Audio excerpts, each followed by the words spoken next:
With technology now, you can literally just go hit the button on it, light it up, hit the track, and have it be fixed. You think that's dangerous? Beautiful, but it's scary as hell for me. This was not supposed to happen. It was fiction to me as a child. What's the effect of the music industry over the years for you? Because we were just talking about CDs. Like, for example, CDs were probably a huge thing like 20 years ago.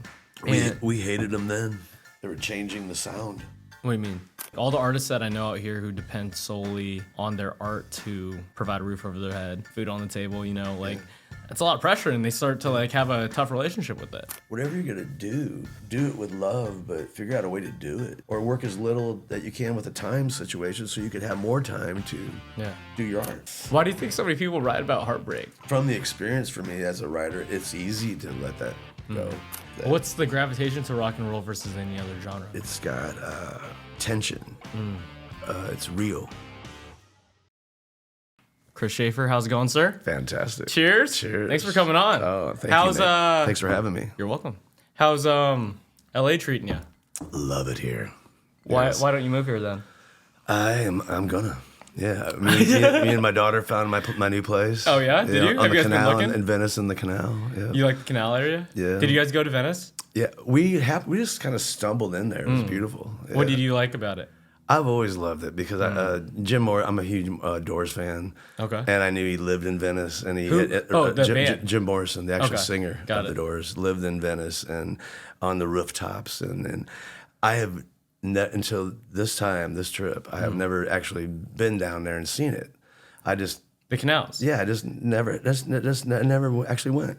Me and my daughter just happened upon her story, and I'm like, isn't that the canals? And she goes, what? Wait, yeah.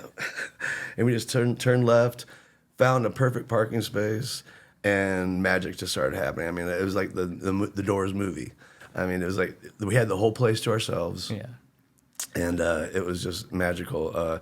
I even took a picture. I was like, "She lives on Love Street," and it's one of his songs. Isn't it crazy that? But he wrote. Oh, I'm sorry. Yeah. Go ahead. No, Yeah. But he actually walked over one of the the bridges that in the movie, and I know he hung and that and partied in all those little villas. And Isn't it crazy that like movies or songs, like they paint these pictures of like, I don't know, the Venice canals or this and that, and you have this like romanticized version of them, and then you get to experience it in person? Oh, it was as you just said. I had it way more like kind of, but no, it was still kind of hippie. It was still kind of they kept it. They preserved that area. It's really neat that they do that. Yeah. Was it just as nice as you envisioned it to be? Yes and no. Yeah, I mean, Why no?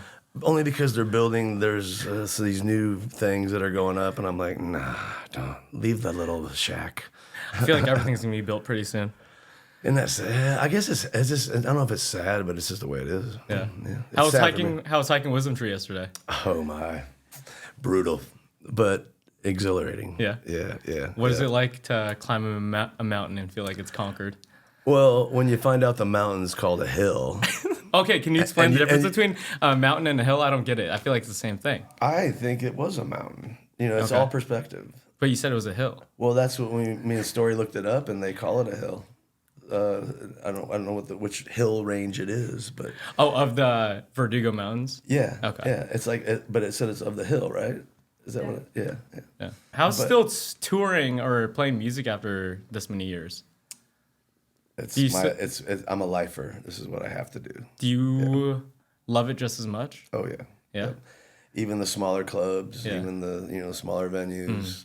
Sometimes those are more fun. Yeah. Why did you say you have to do it? It's just it's my sanctuary. What do you mean? Up on stage. Okay. Getting there, the driving, the flying, the dealing with people and all the hustle and bustle. That's the work. But once you get on stage and you have that, hopefully 2 hours at least, it's your home. What's the feeling like? If you could describe that home. Euphoria. Self-actualization, just like real and whole. Yeah, it's beautiful. Did you always want to do that? I remember being, spinning the first vinyl record, my first record, and What age was hearing that? it. One of my earliest memories was Aerosmith's live bootleg, and you opened it up, and it had all these pictures and these little squares of each band member, and they're all in there. And I'm like, I want to be just like that. Why? They look so cool. Yeah. But you don't realize how fucked up they were. I mean, Joe Perry's just like, and it looked so cool how, I was just like, I was a 14-year-old or a 12-year-old kid. I was like, I'm gonna do that. Were you exposed to any of that like lifestyle of, I guess you would like mostly rock? Did you experience like those type of albums that were portrayed? You mean as a child or? Yeah, or as you grew up, like for example. No, I mean not as a kid. I just that's my point. I had no idea it was a rock and roll drug lifestyle. Yeah. I thought it was just I didn't know what it was. I was like, that's cool looking. Like I grew up with just like pop music, not a lot of rock or a little bit of hip hop here and there. And a friend invited me to some 41 concert, probably late teens, like I think I was 20 at the time. Yeah. And I didn't know anything about metal or rock, and I experienced it. And I was like, oh, this shit's crazy! Like mosh pits and people yelling. And what was that first experience for you? Like where you got to experience that type of lifestyle? My mother was a single mom, and there's three of us, and sometimes the way she babysat us was kind of crazy. But dropping us off at a concert was a way for her to have like 2 hours of just to get out of my face. Yeah, to get out of her, and she, God bless me, my mom, and she took care of us. But she left us at the Fort Wayne Coliseum for I think it was Molly Hatchet and a couple other bands, and it was just bedlam. I mean, I was 14 and my sister was. Did you guys like sneak in, or did you guys get tickets for it? Oh no, she bought us tickets. Oh, she just left you there. No, she didn't leave us. She just dropped us off and was like, "There's a movie, Dazed and Confused," and it's like, all right, be careful." And it was just that kind of age back then in that area. I mean, where we lived. I guess it was naive of her to think we would be. I mean, but we didn't get. I mean, that's what's so cool about this time of my life, and that time of what America was like. We weren't worried about getting abducted or put in the child's slavery or anything like that. We actually lived through it. But anyway, that was like at 14. That's and then you can only imagine. I mean, you walk into the Coliseum and there's nothing but pot smoke. Yeah, it was just beautiful. At 14, were you smoking back then? Yeah. When was your first time you smoked a joint? It was probably 12. I remember coming out of my house and 12. Todd Straw, or Todd, I don't want to name names, but anyway, my friend Todd came out of his house, and he was a skateboarder, just moved from California, of all places. Makes sense. And he was just a cool cat, and he was probably 15, 16, and he was high, and I was like, man, he goes, man, you ever smoke pot? And I was like, no. And he was like, here, take this and go light it up and inhale it. What was like that? What was that like? It was. I didn't even get high. You didn't even get high? No. I was kind of mad, and it took like the second or third time I finally because I was like, I didn't do nothing to me. They're like, no, you got to do it again. Yeah, and it worked. Do you think it's good for you? I don't think the smoking is, but I think marijuana and it absolutely is amazing. It's therapeutic. The only reason I say the smoking's bad is it's been proven, I think, it's bad on your lungs. Yeah. But do you write better high? I just went through a phase where I sobered up for a minute, and I thought it would take away from my writing, and my writing would suffer. But and the recording process. Sure. I just did probably my second soberish record. This one was completely sober. But what was the reason for trying it sober? Just to see what it's like? I just got sick of feeling sick and wanted to take a break. Sure. I wasn't a quitter. I knew that maybe someday I would continue, and but I also was doing it on the daily. Okay. And I didn't want to. Oh, so it wasn't for the music at all. It was just like for your health. Oh yeah. Yeah.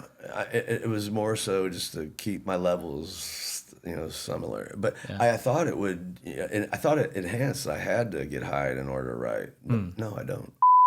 Hello, friends. I hope you are enjoying the show. I just wanted to chime in and talk to you about our friends at Bucked Up.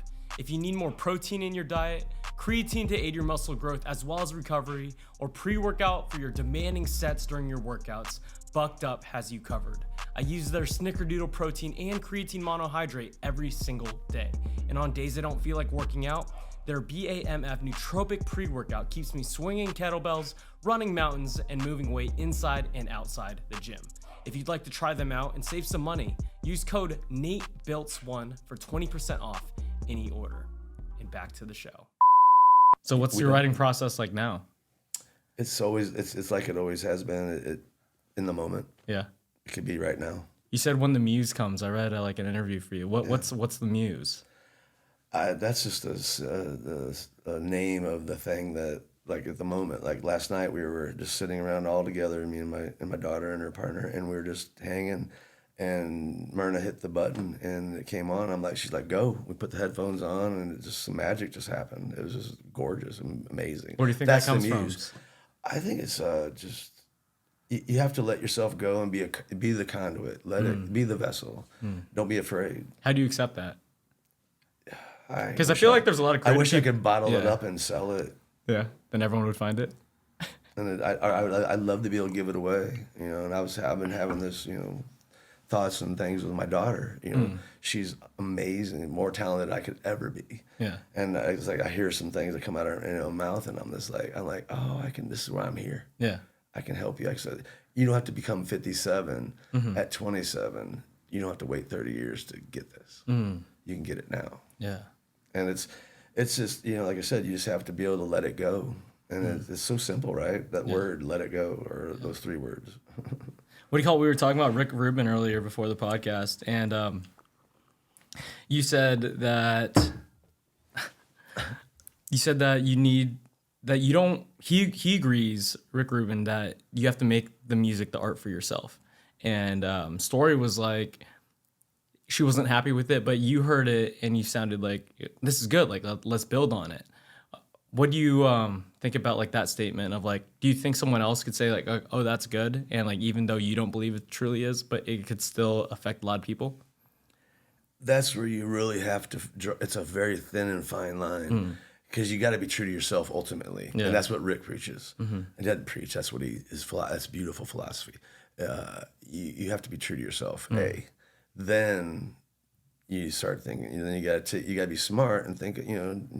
Once you do the art and feel, or if you have friends, family, or souls around you that just believe in you, and they're telling you, no, fucking do that. Yeah, I've learned to listen. I've learned to at least try it. But then if I don't like it, then you step back and you walk away and you go to something else. And it doesn't mean you're wrong or right or anybody's wrong or right. It means that you just didn't feel it. And it's not going to happen unless you feel it. Yeah. Are you a lover of making cocktails or work as a career or part-time bartender? If so, mix like a pro with A Bar Above. A Bar Above has the best mixing tools on the market, from shakers and strainers to mallets and ice picks. A Bar Above has you covered with all your cocktail needs. Use code BILTZ, BILTZ, for 10% off any order. Have you worked with producers before? Oh, yeah. So, like, what's the role of a producer? Because I don't really understand it. Yeah, they actually their job is to produce it, get this thing done. Yeah. I've worked with producers that are very regimed. They have a certain way they do it. Like, can you not make the song yourself and like the band comes together and you like put it together yourself and then it's like, oh, we made this thing? Like, yeah. But then the band could call themselves the producers at that moment. Okay. It's because you produced it. You made the record. A producer's job is to get the record done, whichever way, however it is. Yeah. So how do you decide if you want to hire someone outside the band to produce a record? It's a fine line, because I never thought I needed one, not to be pompous or arrogant, but it's just like, but the reason I took Mike Wanchek on from the Mellencamp group, Mike is just a brilliant individual. He was my mentor and taught me everything about it that I know about rock and roll. We happened to be playing the Bluebird in Bloomington, Indiana, and he just happened upon us and liked us, and he's like, hey kid, dig your shit and let's, want to hang out. And that's a really cool producer relationship. And he comes from where I am as a producer. you got to let the artist shine. And this is what I love about Rick. You know, you got to take what the artist is doing, bring in your knowledge of everything that we know as musicians and, you know, engineers, everything about, you know, as a producer, you have to bring it in and then facilitate it and get it and make it happen, but without ruining what the artist is. You want to make the artist be the best they can absolutely be at what they're already doing and what they love. What conversations do you have with, I guess, your producers or the people that you've produced to get to that point? Because, like, you could hear a song, right, and you could hear the lyrics, and you could play it 3 times in different ways, and they'll mean totally different things. For me, it's like with Last Night, and that's the, you know, where you run into, you know, I've learned recently within the last 2 years of when to stop. It's done.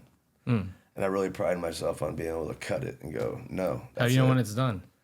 It's just you just know. It's a knowing. Yeah. It's just a feeling, and it's beautiful. But you are, you know, if you want to sit there and, you know, and this is where my daughter just brought this to me, you know, and you have as well. You made a great statement back there about how, you know, but, you know, you got to be able to believe in it yourself. So if you're believing that it needs to go one step further, you know, that's where as a producer, you allow the artist to try. Yeah. Well, go ahead. Lay it down, especially with the way technology is today. There's unlimited tracks. Yeah. You can't. You want to cut 70,000? Go ahead, but you're not going to beat that one. You can't. You can't even consume all the music that's out there anymore. Exactly. It's so much. Yeah. Yep. Have you had any problems sleeping or snoring? If so, hostage tape could be your answer. Mouth taping and only nasal breathing has shown to prevent snoring and offset sleep apnea. It brings more oxygen to the brain, gives more aesthetically pleasing craniofacial features, and improves your overall cardiovascular health. Give it a try at www.hostagetape.com and use code NATE49486 for 10% off. You know, when you say it's done, a lot of artists will say that the work is never done and that it could always get better, and you just have to decide when to put it out. I agree with that. Like I said, that's why I pride myself on to be able to cut it off and like, because I know I could make vocals flawless without a flaw, but I've learned, and when I can't lie, I wish I could, like I said, I wish I could bottle it up. Is that how do you know that? It's a feeling. It's just like I don't know. Either neck or the hair on your neck stands up, or you just feel a little tingle or whatever. But it really feels that way. Yeah. And you just it's like, like I said, the vocal last night. My story was she's like, Daddy, I'd have you redo that one. I was like, yeah, I hear that. I see why. I can make that flawless. Well, I'm gonna move on. And we don't even actually have to redo it because with technology now, you can literally just go hit the button on it. You put the track, light it up, hit the track, and have it be fixed. You think that's dangerous? AI. I think I'm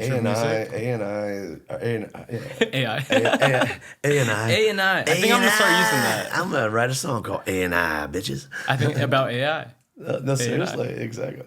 But AI is beautiful, but it's scary as hell for me because I was just telling the story in Myrna this.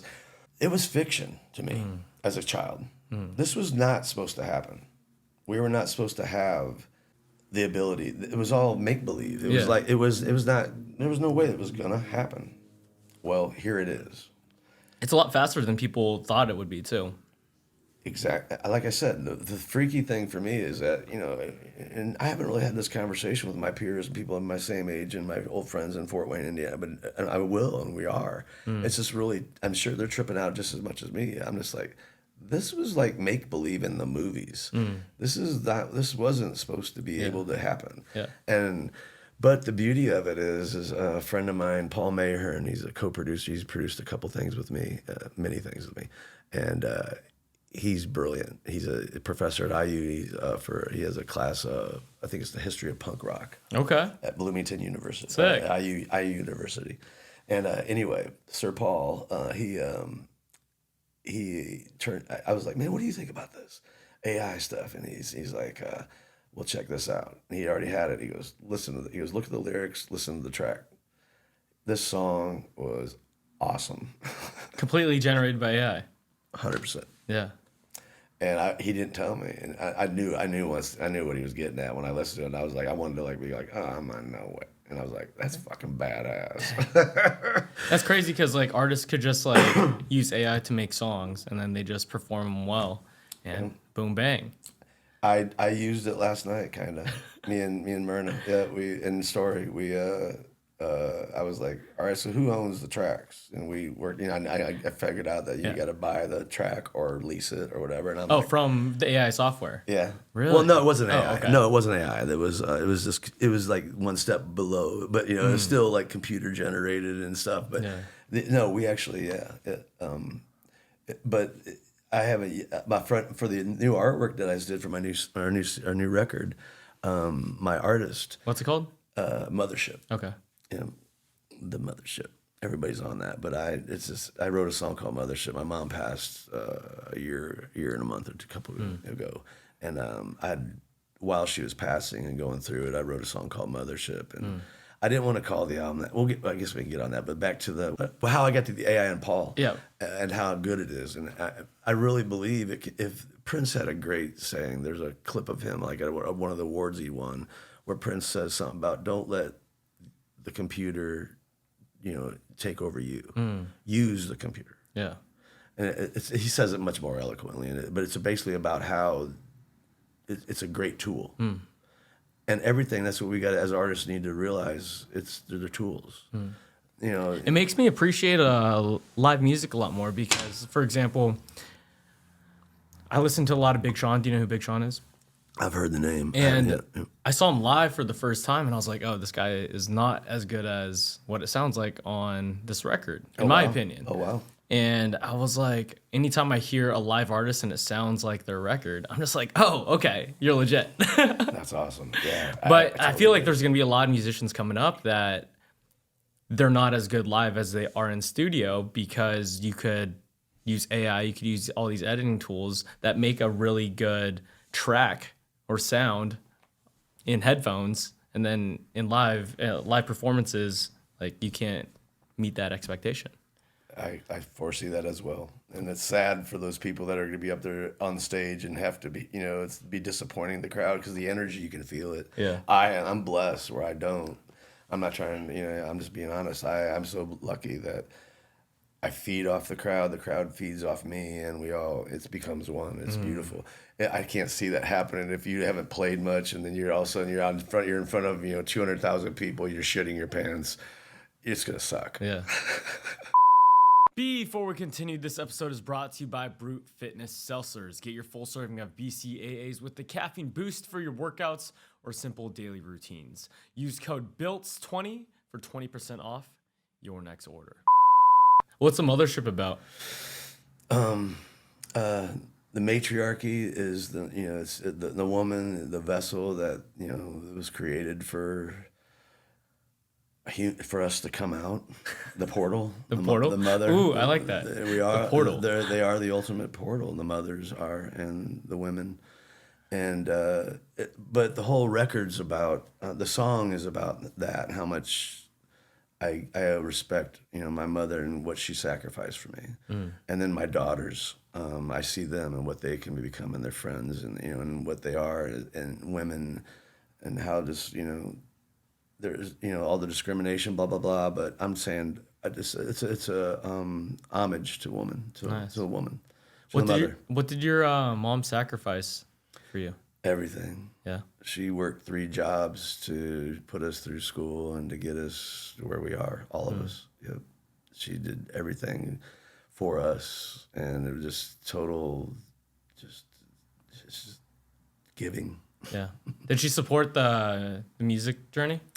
Unbelievably. Yes, yes, absolutely. Was she creative? She was very creative. She sang when my first, if I ever do write the autobiography or if I write some memoir or whatever, I really want it to be her swinging me on the swing and singing I'm leaving on a jet plane or up and away in my beautiful balloon. I mean, it's just the beautifulest voice, and it's beautifulest, one of the most beautiful voices, and spot on the melody, nailing it, but never really sang for anyone. Yeah. Did you know she sang? Even, like I said, she hid that stuff, but she also was an artist, and she had on her last house she had this table, and it's just beautifully painted with these beautiful flowers and intricate, and no one knew that she fucking did it. Yeah.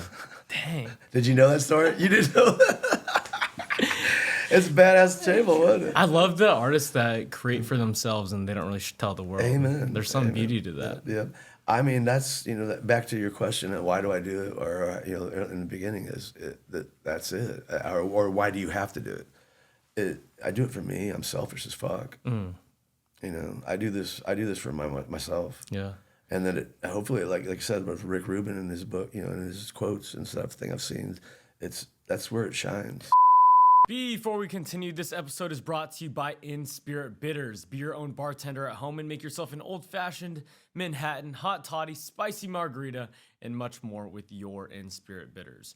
They have various flavor profiles ranging from holiday spiced to pineapple habanero. Just go to www.inspiritbitters.com and use code NBP for Nate Biltz Podcast for 15% off your next order.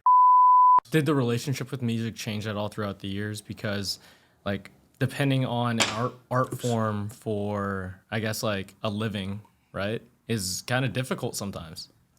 Yeah, like, all the artists that I know out here who depend solely on their art to provide a roof over their head or food on the table, it's a lot of pressure, and they start to, like, have a tough relationship with it. Absolutely. Yeah, that's absolute. That ruins careers. Takes people away from their art, and I've been really lucky. I am so blessed that I worked not three jobs, but I've worked different jobs to support myself so that I could do my art. And I really recommend that to anybody. Don't be afraid that you're not just a guitar or just a musician or just a producer or just a actor or just whatever you're gonna do it with love, but figure out a way to do it. And if you gotta work if you gotta do a job that you find something that you like to do, at least like something about, but do it, and then get that money so that you could invest in the rest of the day that you have left, or work as little that you can with the time situation so you could have more time to do your art. What were some of those jobs? I worked in Hunt Rugged at Galleon's Sporting Goods. Oh, yeah? What did you do? I sold canoes. And Did you learn a lot about canoes? I didn't learn anything. I was writing songs in the corner if there was nobody to sell any or try. I didn't sell. I'd be like, hey, you like this? Whatever brand it is, you love it? Come on, let's buy it. It's really good. It moves on water. It floats. Do you need a canoe? Do you need a paddle? I can sell this badass paddle. Look, these are new Teflon. But I actually had a friend come to a show, and he was like 30-year-old friend, and he was 30 years we'd known each other. He was like, "Remember Galleon's, man? I was like, dude, wow." That was really cool because that was the last job I had as a real job. I actually got to tell them. I gave them my 2-week notice because we were working Wednesday, Thursday, Friday, Saturday, and then I was trying to work during the days from 9 to 5. And you couldn't do it. And I was coming in, and I was like, well, actually, I couldn't do it. I was doing it, with a lot of help from other things. But anyway, I was able to do it, but we were making enough money. Yeah. What was that feeling like? When I had the transition to make a living at music, it was a dream come true. Yeah. I was 26, 27, and loving life. Yeah. I'm having that feeling right now. I just quit bartending probably 3-4 months ago. If you're having a cocktail, cheers. Yes. And congratulations. It's really cool to leave something that, even though you at least I enjoyed it a lot, right. But do something full time that it's everything you love. Yep. Like for you, it was like full time for music, and for me, it's like talking to other people and like training people. Yep. And kind of feels unreal sometimes because for so long you're in the suck, right? Like you're in the, hey, this is a nice canoe, you want it? This is a nice canoe, you want it? Or for me, it was like bussing tables and just walking the floor of like regular gyms. And at the time, you're like, damn, when's this shit gonna change? you know? And then with enough consistency and time, just like, oh, shit, it's happened. Yeah. And then it also feels like that happened quick, but it also felt like forever. Right. Yep. And that's back to my point I'm trying to make is I would do it again. I would go if I'm able to keep, this is where I talk about how people lose their stuff is, you got to keep your level of poverty right too. I had old band members that when we had our serious success, and the money was really coming in, we all got, nice car, and you bought big houses and shit. And then when it goes away, you got to pay for that shit. Yeah, you still got to pay. And you're fucked. Yeah. And you're fucked. So it's like, I learned from those lessons real quick. I was actually smart enough to keep it still low. I was like, I don't need that. Yeah. I was single. I was like, sure. I don't need all that. and plus I was making a little more because I wrote the music. So yeah. What's the romance of getting all the things, like having the nice car, having those houses? At least back then. It's not there anymore. You do not need that. Yeah. I know it's beautiful, and I want it, and I'd love to give that away to my children and to my grandchildren. And it's just, I want that for them, but I don't want them to. We don't need that. I mean, we're cool at the Wisdom Tree hike, man. Yeah, I'm serious. It's different. You get like a God's eye view of like just the world. You see everything. You're like, whoa, we're so small. Amen. Yeah, it's so beautiful, but. The allure there in the beginning, the romance that you nailed that with the romance of it was everything from, here we are in LA, is the movies. Everything it's so grandiose, but it was. I have done it all. Yeah. I've had some rock and roll stories, and it's just, it is that. What's the gravitation to rock and roll versus any other genre? I just fell into it. I my music is all genres. I try to make it as such.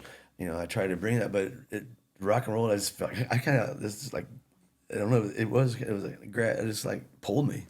I just fell into it. I don't know if how would you describe? It shit me out. How would you describe rock and roll versus like if you had to describe rock and roll to someone who didn't know like what that genre was? How would you describe it? It's got grit. It's got alcohol, drugs. It's got on the edge. It's got tension. It's real. There's it's not fake. It's you start to get fake, and then you start getting into the pop world, and not that pop's fake, but it's just that's where pop goes. And I have pop songs. Yeah. So I mean, I love it too, though. But it's like not that my song is fake. It's just that you start to I got to make this song because I don't want to hit this market. Yeah. Is rock and roll like all mostly instrumental, based on like guitar, bass, drums, or do you use background editing and all that? I say it's the real rock is guitars and chords and melody and the words, just raw. I had when I was really first starting to do it, and we added a keyboardist, piano player and keyboards and synths and stuff started to come in. We had fans that actually were just like turned off because we were adding elements of digital and stuff like that. Now, wait, I do see how it could be used. Yeah. I just learned it last night. And I learned how we can do it and still bring the flavor of the rawness. And that's what's so beautiful about rock and roll. Yeah. Or all genres of music is that we can take them and amalgamate and put them all together. Gives you more options. You alchemize this like new genre. Right. Of everything. Right. And then therefore there's a lot of people argue that there's not a lot of genres anymore. It's like kind of all one. Yep. Yeah. Country music's like that for sure. Country's on the come up right now. A lot of people are listening to country.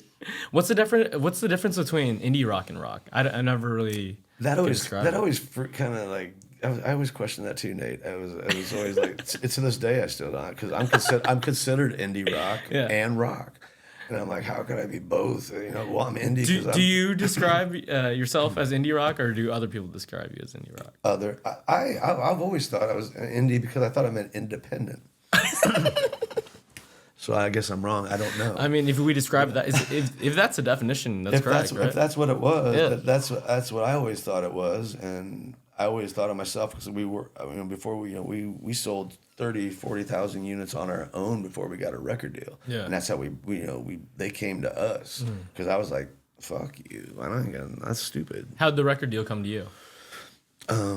We did well on our own. We made our own CDs and our own, and we were selling. Isn't it crazy that those don't exist anymore? I made a purchase of 1,000 CDs recently. Oh, okay. Reluctantly. Just cause? Well, You wanted to burn some. No, I did it for the new record, and I've had fans. Thank you all so very much. Is that request them? Wow. So I'm like, all right, I'll do a limited run of $1,000, and then. Oh, I'm wrong then. That's crazy. People are asking for CDs out here. Well, you can, I did this nice little package where it made the artwork cool and it looks neat, and when you pull it out, it's a neat little thing. Do you do the artwork yourself? Yeah. Well, that was I forgot that I was going with that with the AI thing. Yes, with my friend. No, I have a great friend, Dave Fredericks, that just did this. Nice. This will be his 4th album, I think, with me that he's done the artwork for. Okay. But I come up with the concept, and he does it. So he produces it. Where do you think these ideas come from? Because I feel like everyone has ideas, and they just come out of like outer space. You're like, whoa, what was that? And you either grab onto them, and then either goes by. That's the magic, man, is grabbing that lightning in a bottle. If you can capture it, if you can get that, that's where everything happens. Yeah. The magic, the money, the travel, the fun, the rock and roll. Do you think that those ideas are just from experiences, or there's something like bigger? I think it's bigger. I think it's us, coming together, talking, uniting, or colliding.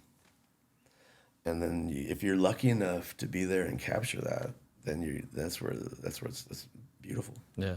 But I believe in manifesting too of your own, creation. Make it happen. Yeah. You're doing it right now. Trying my best. Why the Y store? We were Emerald City at one time. Emerald City? That sounds cool too, though. I just thought it was way too Wizard of Oz, and I was worried about lawsuits, and it would have happened. There's many, and it sounded too like corporate and like. Anyway, we broke away from that, and we were like, okay. You gonna try these guys real quick? Sure. Oh no. Big sniff. Oh no. We got some smelling salts, guys. All right. We're gonna wake Chris up. Woo! Wow. That's good. I'll take a whiff. I only got the right side though. I need to do the left side. You do the left side? Yeah, I do. I like that actually. Oh yeah. Wow. You kind of like it a lot. Wow. It's like sometimes it's a little harsh. No, I got that left side real good. Real good. I'm watering. I found out that they use it to wake up people who've passed out, but a lot of powerlifters just use it to. I need to do that for a show. Yeah, before a show, right? We'll get you some. Yeah, raw. Get it, y'all. Sorry, what were you saying? It really works. It really works. The Y store. So we were gonna dump Emerald City, and Oh yeah, Wizard of Oz. then it became this almost band breakup situation. So to where like you were fighting over what name we're gonna be called. Oh, that was the reasoning? That you guys broke up? Was it because of the No, names? I mean no. We're just getting mad at each other. Okay. So I said, here's what we're gonna do. We're gonna do a Rolling Stones kind of thing where the Stones were notorious for like sometimes coming up with lyrics where you just cut things out of the paper, like a little excerpt or something, like a quote or whatever, and then you just put all the pieces of paper on there, and that's the way they wrote the lyrics. They were just like, okay, this, put that together. And I was like, just put a bunch of names up on the board, and I got a dart. Random names? Yep. For like, let's take all our favorite names and put them up. So like top 20. Yeah. Yep. Okay. Yeah. And I was like, I'll throw it. And I think it was the Y store was definitely up there. It was a building that was being in a shop, like a hat shop / old vintage clothes. And it was in Muncie, Indiana, and we were going to Ball State University, and it was being torn down. And Greg brought it. And I always kind of liked that one the most. I was like, but anyway, I think I threw the dart and it landed. You're like, it's meant to be. But it was, but it actually is.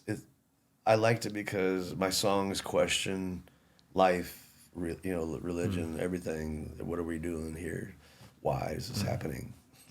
And it just works, What do you think the benefit is to questioning all those big, truthful things to most people?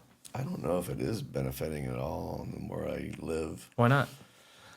I mean, you should question, but if you start getting into the thought of it, you should go from your heart. And if we could all learn to just trust ourselves and that innate feeling of this is not fucking right. Isn't it a cool thing though to ask why in those big things? I agree. Because yes. so many people say this is 100% true or this is 100% right, and they're like on different pillars, and then you're like, okay, obviously both of you can't be right. There's only one truth, and then you're like go down this rabbit hole of like, oh, it could be this and it could be that, and then you're like, I guess I'll never know. I have somebody that I cared very deeply about. She was like trying to tell me a 6 and a 9, and I'm like, what do you mean a 6 and a 9? It's a fucking 6. Oh, sure. But I see a 9. Yeah. I'm like, well, you're fucked up. That's a 6. I'm like, it's a 6.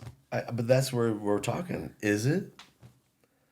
All you gotta do is how your perspective is. Flip it. Is it an upside down 9? Right. Or is it a 6? This is where as if you love, people, you got to, it's wild that you could be, like I said, that's kind of where I was going with, like, is it healthy to think like that?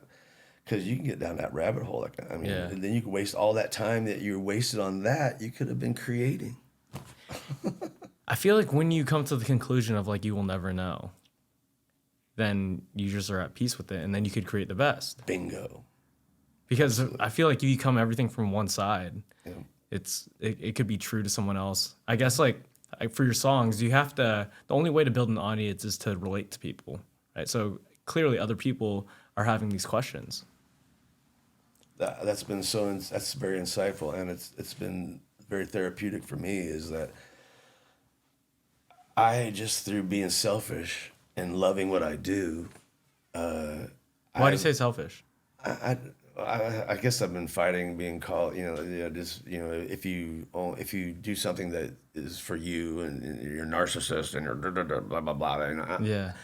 I guess I need to be like step back. No, it's not selfish. Yeah. I'm loving this, and because of that, even the ability to be able to be blessed enough to have that and to be able to share it, it resonates. And I've had people come say, "You've helped me," and I'm like, I didn't do anything.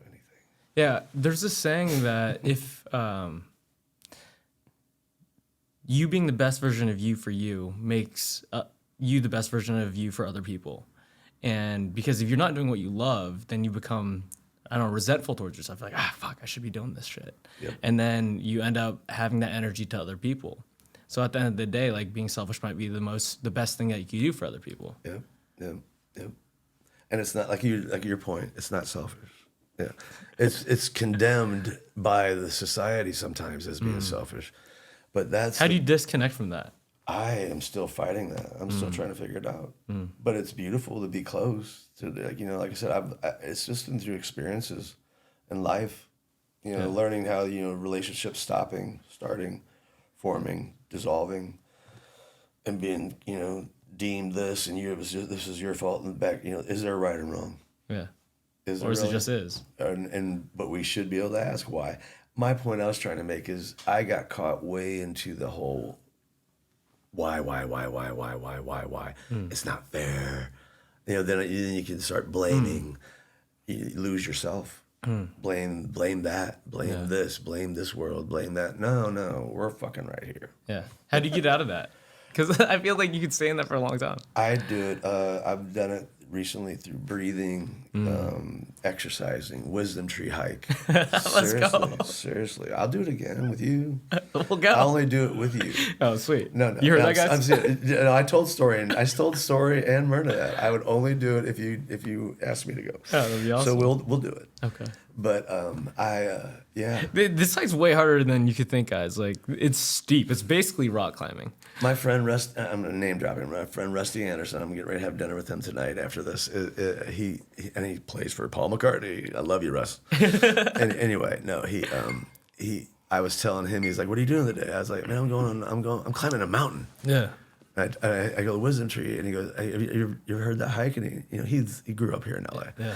and he's like, no, and I told him where. He goes, "You mean Griffith Park?" He goes, "That's a hill." It's not Griffith Park though. I know, but him and I had done. He thought I was going there. And once I see him tonight, I'm gonna be like, "No, dude, it's a fucking mountain." It's a mountain. I was like, "It's up that tree up there that you see from Griffith Park." Yeah. And the flag. Yeah. No, anyway, no. He'll give me credit. But it's still called a hill, though, darn it. Hill, mountain, same shit. But back to perspective, it's a mountain. Yeah. And I climbed that motherfucker. What was the feeling when Lack of Water like blew up? The high of highs. Yeah. Dude, it's really good. I listened on it to repeat today. I think like 20 times. Oh, thank you. It's really good. It's captivating. It's hard to describe it. Thank you. It's so relatable still. The water of life. It's all we need. It's the songs about the simple things, and just keeping it simple. That what we're talking about. You ask why, yes, but don't get caught up. Let it go. But when it hit, I mean, there's 7 other songs on there I would have picked to have that fire and have that ignite, but that one did. And back to what we were talking about producing and stuff. Why do you think so many people related so much to that song? I think it's because it's so raw. Yeah. That was the least produced of all the tracks. What? I promise. Wow. It just happened. That was the lightning in a bottle moment. That recording there's very little overdubs. It's fresh. It's just, it is what it is. Yeah. On that same album, no, this is the second one we did for Universal. 2 Beasts, I had a song called "When Everybody Holds a Future," and it was our first song that got us, that helped. Anyway, back to Lack of Water. When it hit, there was nothing but, when you hear that on your song on the radio, it's just, you can't stop. Whoa!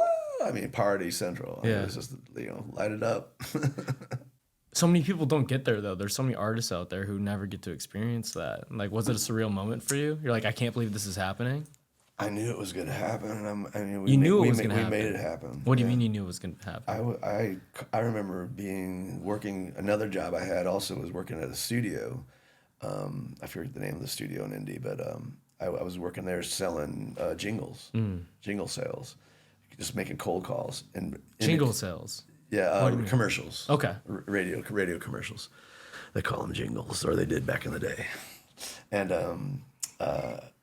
I remember just stopping for a minute and then looking up they had the directory of A&R for all the record labels. Yeah. So I was like, I'm calling this, and I have this song that I just produced, and I'm on the side. I'm making phone calls to Atlantic Records, A&M. For you. Yeah, to That's the A&R awesome. department for taking a break. But no, that's how I had to. I felt this. I want to be a part of this. I want to be that picture of fucking Joe Perry. Yeah. I'm gonna do that. That confidence though, it's so hard to come by because so many people want to do things in the art space, but they're like, whoa, like I need to make a living and set my future and do all this. And then 20 years down the road, they're like, oh, I've always wanted to play guitar. I always wanted to be a tennis athlete, And then you're at a point where you physically can't catch up. Yeah. That was the mothership. That was mama. That was the upbringing. That Yeah. She allowed that. And that's what I wanted to pass on to my children. That's what I'm so proud of my daughter's story. It's like she's living the dream. She lives here in LA. Yeah. She is living it. She's doing it. She's an artist. She's, I wrote a song called Story Song, and she's living it. She will, if she wanted to, she could get a place in Soho, but it talks about her being in Soho, being, this magical thing that she is here in LA. Yeah. It's even better here in LA, I think. So. Soho, like Manhattan? Yeah. Okay. Yeah. That's where she wasn't even born yet. So, but I wrote that song. It was a long time ago. Yeah. How does someone come up with the name Story? I haven't met anyone with the name Story. We were, me and her mama were having debates about, not debates, we were arguing about names because, you know, and I was in Nashville, Tennessee, and Okay. I was jogging in between one of my shows. Jogging, like running? Yeah. You ran? You're a runner? Yeah. Let's go. Not anymore because of my knees. Hey, you just said wisdom tree. That shit's hard. No, but my knee. The only reason I don't run, I ride my bike now. My spinner or whatever they call it. Spinner. No, it's not a spinner. I gotta say spinner now. Every time someone's biking, I was like, I'm gonna go get my spinner. I'm gonna spin it. No, but yeah, I used to run, and I was running, and we're just going back and forth on names, and I started singing the song that I sing. I was running, and I'm like, just started to get a little mantra. I was like, beautiful story, a wonderful story, what a tale to tell, and it just was like, I was like, story. That's a really unique, cool, man. It could be a name for a boy or a girl. Yeah. And I called her mom up after I did that, and she was like, I was like, what do you think of Story? And there was like silence, and it was just super cool. I was like, oh, I think we Figured it out. It's meant to happen. And we did. And it was, but we thought I thought it was so unique. And here I am, I'm swinging her when she's like 2 or 3, and we're at the park, and it's in Indianapolis, Indiana. And down the way, two swing sets over, this mother says Story. And I thought it was so unique. And that's the only other story I've heard. Now, there was an astronaut, I forget his name, but there was an astronaut story that was a man. And I never saw that before. I already named it. But I didn't come from seeing any other name. I love how you knew the astronaut. It came from I was like, oh, Story. That'd be cool. Do you think about space a lot? It comes to me. I don't have to think about it. I just had Aliens. I knew that shit was real before. I swear I've been abducted. Yeah. Me and my friend Mikey Moe, who's my merchandising, room 63 in St. Louis, fucking Missouri. Abducted. What do you mean abducted? I mean taken. You think so?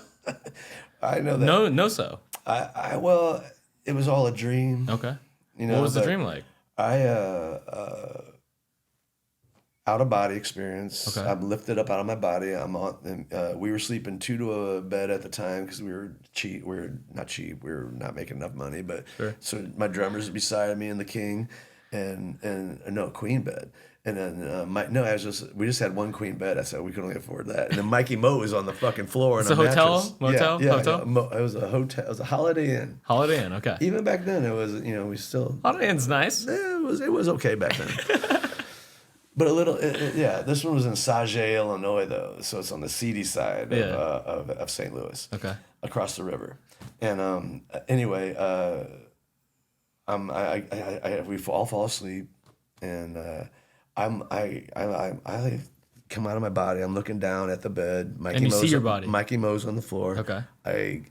I'm like drifting over, and all of a sudden knock on the door, and I float over to it, open the door, and it's this all black character with a black fedora, black face, just fucking darked out. I mean, you can't see features at all, just black hat, black body.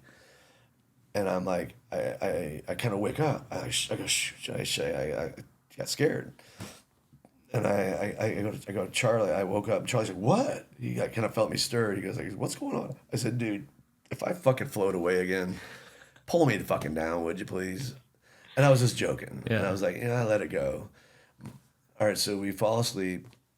Mikey Moe is sleeping on the floor. He is, for some reason, Charlie's drumsticks were somewhere down there. All of a sudden I hear, fuck, what the fuck?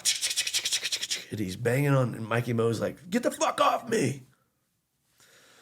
Because back to that thing, I felt this like presence, and I felt like before I didn't say this, I felt like I was being choked before I woke up. Yeah. I felt like I was being like, something was on me. Yeah. Like really pressured me. Anyway, Mikey Moe and we all wake the fuck up, and he's like, dude, something just tried to fucking take me away to this fucking shit. The fucking fuck this. I'm out of here. He got out and went to the van, left and went to the van and slept in the van. He swears to get this day that was the first thing that happened. So then so after that happened, we fast forward to, we're playing a show in Bloomington, Indiana, Brown County. We're driving back. It's just him and I. He's driving. We look up to the left, and there's this fucking triangular shaped vehicle, and with a glass bottom, and I'm like, what the fuck? I'm drunk, so I'm thinking I'm just fucked up. Sure. Mikey Mo's stone cold sober. Okay. At the time, he's my driver. He's my right. He's Let's go, Mikey Mo. Yeah. Oh, God bless Mikey Mo. God bless. Cheers. Yes. Cheers to Cheers Mikey Mo. cheers to Mikey Mo. Mike Moore, I love you. He'll see this. I love him. Anyway, he pulls over. I'm like, no. What are you doing, bro? We pull the fuck over, You're flipping out at this point. and it's stationary. It's like this, and to me, it looked like the stealth, like a stealth, bomber or a fighter jet or whatever. But even more, it had light, glass dome, and I swear to God, I saw not little people, but there's something inside there.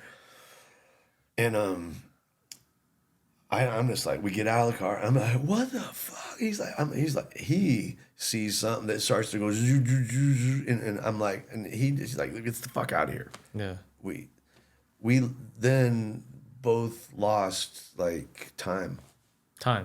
Yeah, I mean, we all of a sudden we're driving in the road now, but there was that. How did we get in the car or back in the van? What do you mean? Like, we don't remember getting back in the van. Oh. When we said, let's go, all of a sudden we're fucking in the car driving. That's when the next thing, both of us looking at it like, What just happened? how did we get in this fucking car? Yeah. So anyway, but no one believed, not back then, we're talking like 90, no, it was probably 2003 or so. Even then, you don't talk about that kind of shit. Why not? Because you're crazy. That didn't happen. That's fucking not real. No one believes you, and they think you're nuts. So anyway, this really fucking happened, and we're later, maybe like a year later, we're at a show, and this guy goes, and I'm drunk, and I'm telling him, I'm like, and he's like, all right, you go over there, and you go over there, and draw me a fucking picture. You drew him a picture? He goes, to Mikey Mo, he's like, you go over there. Because I said, no, here, I'm telling the truth. Ask Mikey Mo. And Mikey Mo goes, yeah, he's fucking telling the truth. It happened. Mikey Mo is just real straightforward, and he calls it like he sees it. Sure. And he's the most real individual you'll ever meet.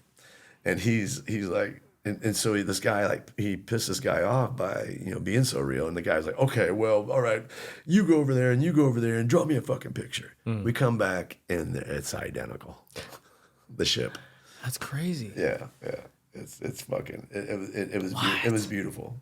Yeah, and the guy. That's the guy's reaction. He was like, I was like, because he was so cynical. Yeah. He was like, no, there's no fucking aliens, and I'm like, no, the mothership is fucking landing soon, and we'll all see. Yeah. It's crazy when that happens because that happens with a lot of theories or even science in general. Like science is the faith that the future behaves like the past, right? So if you see like multiple people see these things, or like, for example, you just think about gravity, you drop something and it falls down, and drop something, falls down, drop something, falls down. By the 100th time, what do you think? It's gonna fall down, right? And there's so many people who have these like visions and see things, but no one else is seeing it. Maybe to a certain point, like a lot of people will. Back to the AI thing. Yeah. It was fiction. Yeah. It's kind of crazy when you look up at the stars, especially if even now, even if you're in like a place like Joshua Tree or in the ocean area, you're like, whoa, like there has to be something else out there. Or you look at the ocean too, right? There's a whole different world down there. I was just at the Wisdom Tree and climbing up that mountain, my mountain. I'm gonna call it a mountain. Well, no, actually, I'm calling everything hills now. Okay. That's just a hill. Hill makes it sound easier though. I feel like if you call it mountain, it feels like a bigger trek. I don't know if I was I almost hurt my feelings when Rusty was like, "That's just a hill." Yeah, it's like this shit's hard, bro. Call it a mountain. I mean, no, he will, once he knows what I did, he'll be like, okay, you got that. But no, it's hills seem like, I'm gonna write a song about that. Hills don't seem like mountains. What was touring like in the 90s? I don't know anything of tour life. I've never experienced like on the road gigs or anything like that. Like, how would you describe it? Is it like the movies? Yeah, you could have it like the movies, and it can be the darkest places you've ever been. I mean, but it's also beautiful. That having a tour bus, I don't know. You're sitting in a little, I was lucky Like enough. coffins, dude. Well, yeah, you have your little coffin space. And I'm 6'1", so I had to, You're a big man. They're only made for like, 5'10". 5'7", 5'10". If you're lucky, 5'10". And so I was lucky to always have the bus that had one bunk at least that was longer. So that was a blessing. Yes, because you wrote the songs, you had right? to ask. You had got me there. Yeah, you got to write the songs. But yeah, it's amazing. It's everything. I mean, What's amazing about it? Because I think about it. Riding your tour bus to Red Rocks and getting out in Red Rocks. You performed in Red Rocks? Oh yeah, that's sick. With Ben Harper, and God bless Ben Harper. He's amazing. Let us open up with Medeski, Martin, and Wood, this like kind of hippie jazz trio. And they went on before us. We had to follow their asses. I was like, fuck, because they don't have lyrics. Yeah, it's just jam. It's just a fucking music. Some like dead shit. Oh, very dead oriented, but different. Very cool. Medeski, Martin, and Wood. Check it out. Okay. And but Ben Harper, oh my God, he was super cool. Great soul. But yeah, so driving your tour, playing the Boulder Theater in Boulder, Colorado, and then the next night you're playing fucking Red Rocks. Yeah. And underneath a full moon. Do you lose like your perspective of time? Oh yeah. Like it just feels like all a blur. Yeah. How did 30 years get by? Yeah. Remember, there's that great Pink Floyd song, 10 years have got behind you. Yeah. No one told you where to run. You missed the starting gun. I never knew what the fuck that was about until now. It's like, oh, yeah. That makes sense. And I feel like there's a lot of lyrics out there or stories that you don't really understand until like you've lived the experience. Or you listen to it and you love it. Like, I love that song, but I never knew what it was about until now. Maybe. So it's kind of inspiring. And you listen to, back to the live bootleg with Aerosmith. Listen to those songs, Mama Ken and all these old songs, Sweet Home, Sweet Emotion. It's just like, and then you're like, oh, fuck, I'm doing it. Yeah. And it consumes you, but you can also, and that's why I think like John Mayer, he's a great example of how to do it right. How so? He's still kicking it and killing it. Yeah. You know what I mean? And he's not dead. Because he had to sober up. He's sobered up. He's sober now. So. California sober. He smokes a lot of weed still. Amen. Good on you, Johnny. At least I think so. I don't know. So I just assume, no, I know it's only alcohol. No, I don't know. Yeah. But yeah, that's a good question. We should Google it. We should Google it. I think about that a lot with like books sometimes. I recently read Harry Potter again, or some Harry Potter books again. And like those stories in there of like death and like heartbreak and like the underdog story type of deal. I mean, you don't really understand that when you're like in second grade reading this book, and then you read it as an adult, and you're That's like, beautiful. Oh shit! Yeah. Like I understand all this stuff. Yeah. Like for example, that song too. I get it. Yeah. Yeah. I love that. I love that you read. Yeah. Yes, that's awesome. Do you read? I do. I love it. Yeah. What is reading good for you? I want to do everything. I mean, that's that's. I see how like my daughter's story, how she learned how to do things on YouTube, or I had to look at a Mel Bay guitar book. So it's much. You can learn a lot quicker. I've watched how much quicker she learned on YouTube though, versus it was harder for me with looking and turning through a book. Yeah. Scene. I don't know. I feel like the barrier to entry was harder back then. Thank you. Meaning, I don't mean it was easier for you all or anybody that's doing it now. For my, I definitely think it's easier now. 100%. Well, my 12-year-old, she sits there and gets on her phone. And she's like, yeah. She's already. I'm like, wow. Yeah, I went to this recital yesterday. My cousins had a violin recital, and the other kids went on, and there was this one. He had to be like 7 years old, and then he just rips it on the violin like some Mozart shit. And I was like, awesome. How's that possible? I was like, this tiny dude, like slicked back. He had his little like tie. His like his feet were like this big, and he just rips it on the violin for straight like 7 minutes. And I'm just encapsulated by this little guy. Right. I was like, whoa. And that's the benefit of technology too. That's the AI shit where like it's not necessarily AI, but it's useful. Use those tools. Yes. absolutely. Because how good can you get too? I can only imagine if he's at 7 now, and I didn't start really playing guitar till I was like 16, and I still like Keith Richards is one of my biggest inspirations. He's still learning at fucking almost 80. Yeah. You know, it's like he's still learning licks and riffs and things to do it. Oh, I can do it like that now. Yeah. How did you pick it up? My dad had a guitar, and I just went over in the corner, and he got mad at me because I could play a G chord before he could. Oh, yeah? And he was like, "Oh, here, keep it." I'm like, "Thank you." Yeah. What did you enjoy about like musical instruments? Like, what did it start off with singing? The romance, like you said, no, it was. Or was it like, I'm going to play this guitar first? I think it was singing. Like I said, back to my mama, hearing her voice, and then knowing that I had it, and my grandfather had the gift of melody, but he whistled, so he was like, and it would just be like this beautiful little thing, and it would just stick in your head, and I was able to go, oh, he just went. I went, oh. I was able to hear it and get it, and it's just a gift.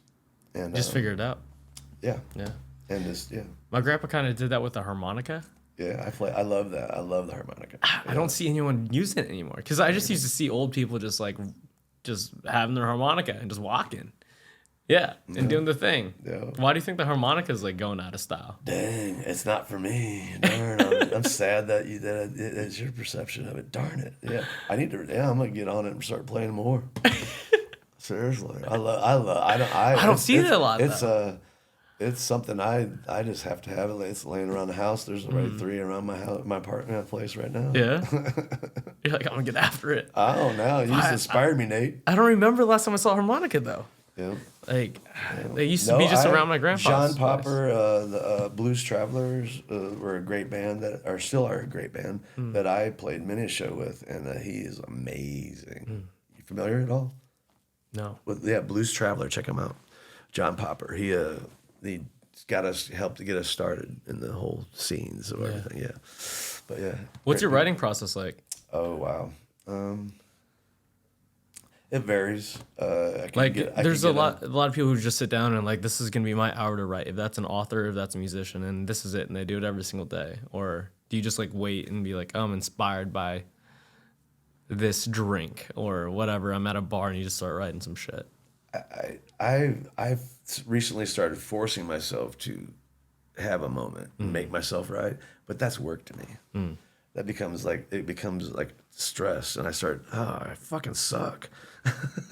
And it's like, the beautiful thing is come in moments like now, or wherever we are, back to the wisdom tree, or just hanging out with Myrna and Story, and Myrna's like, get on it. I was like, what am I supposed to, I didn't even say that, but I wanted to say that to him, but I never said these words, like, what am I supposed to do? And I just did it though. Yeah. That's back to that, just doing it, just fucking do it. Yeah. And it was beautiful. But these moments, that's for me, that's the writing. That's the getting out of your own way. Yeah. Yeah. How does someone get out of their own way? It's so fucking hard, man. Because there's, the reason I was doing drugs and doing things was to escape and to But it's also part of the lifestyle, right? That was part of touring, right? They fed it to you, and it was ample. Everything's available, and there was no worries. Yeah. There was times where it's like I was going. Do you ever think about the consequences at all? Oh yeah, I feel them. In the body? Oh yeah. Cholesterol levels are high. There's a lot of people with high cholesterol though who don't do drugs.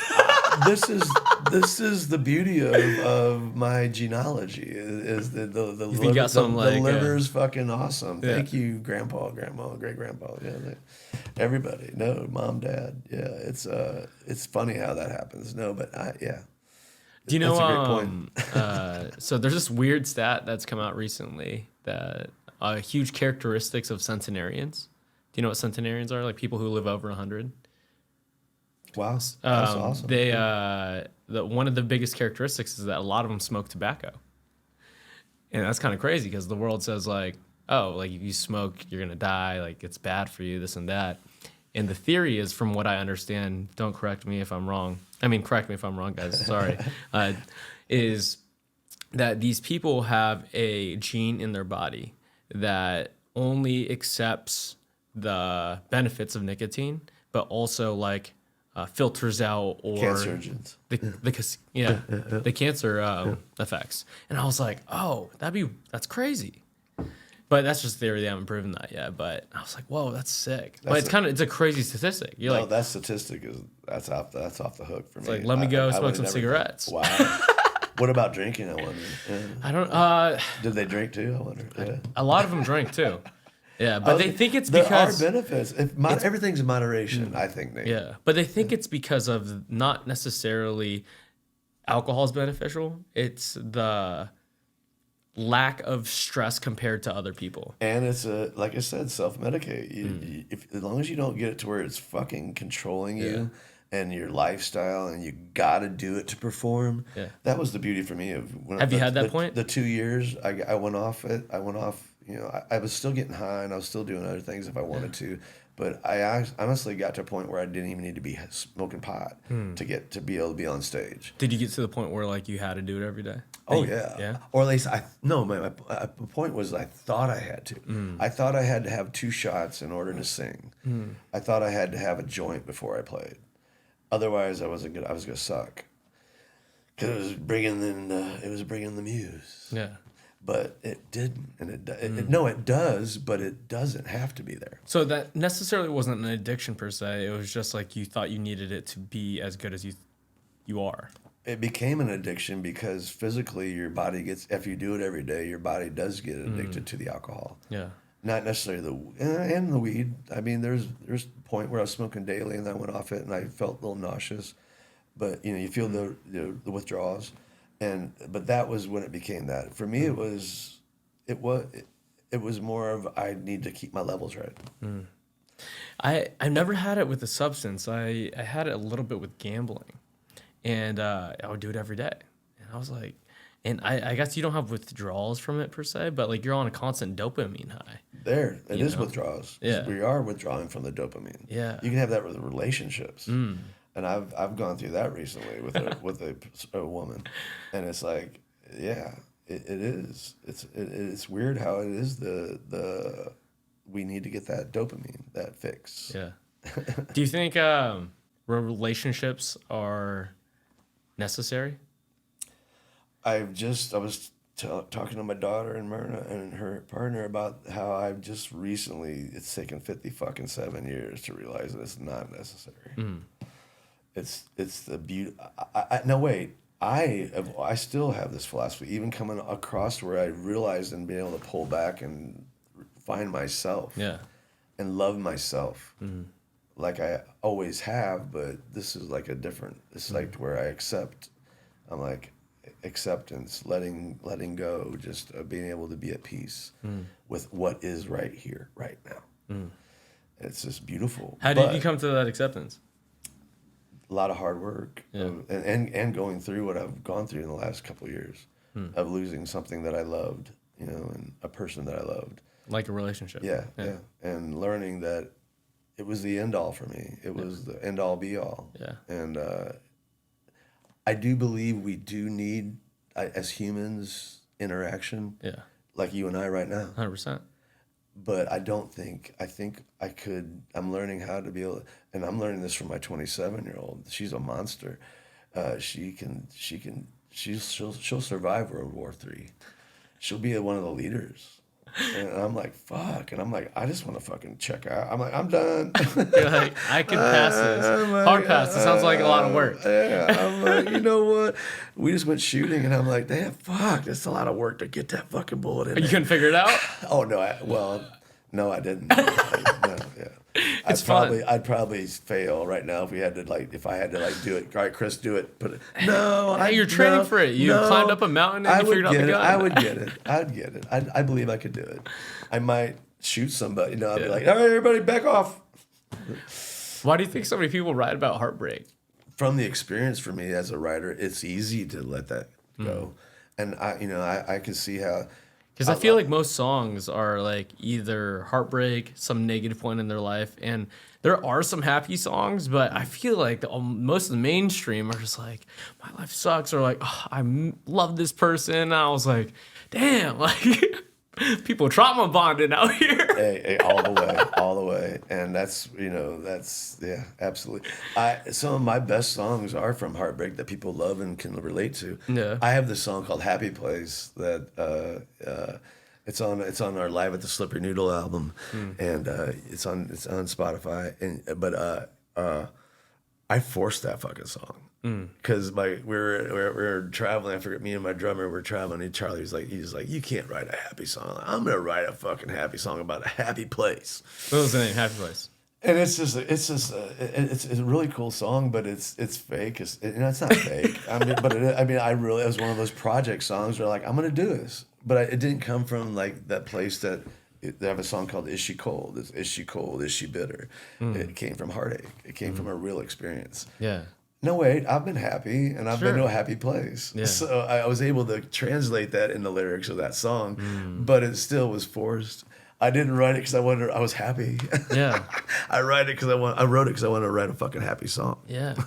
Well, and I guess why aren't we inspired to write happy songs?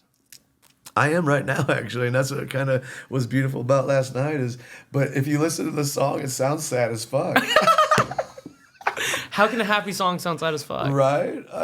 No, I mean, it was written out of happiness, but it was like I tapped into this like forlorning, and it was like a moment, and it just translated. Yeah. But it came out of being comfortable, being at peace with the people around me that I was with, and being inspired. Yeah.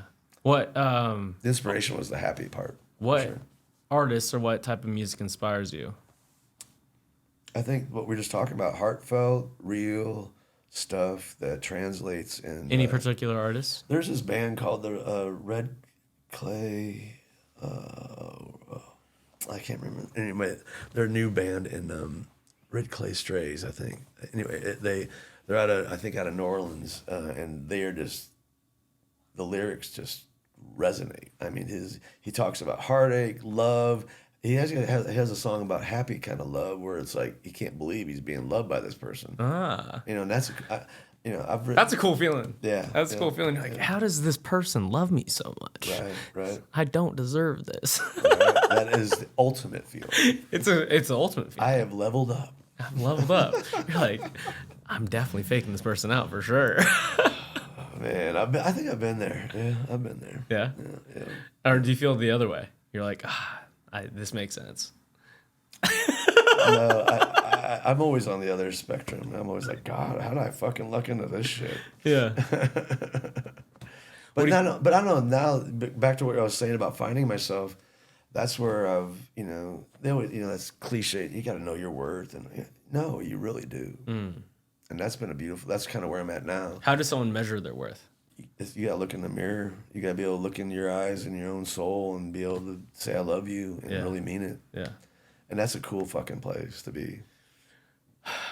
Objectively, hard. But the thing is, like, there's some people that I've experienced in this lifetime to where they look in the mirror and they're like, oh, this is the coolest guy. He has all this shit together. But then it's like not the case, Yeah. And so that's like self-delusion sometimes. Exactly. Yeah. Do not be, to be able to love yourself and really know and know it and love yourself is ultimate. I mean, that's, back to I think that's one of the Rick Rubin things I saw recently is he's so self-actualized and he's so together, but then he's admitted that he hasn't been.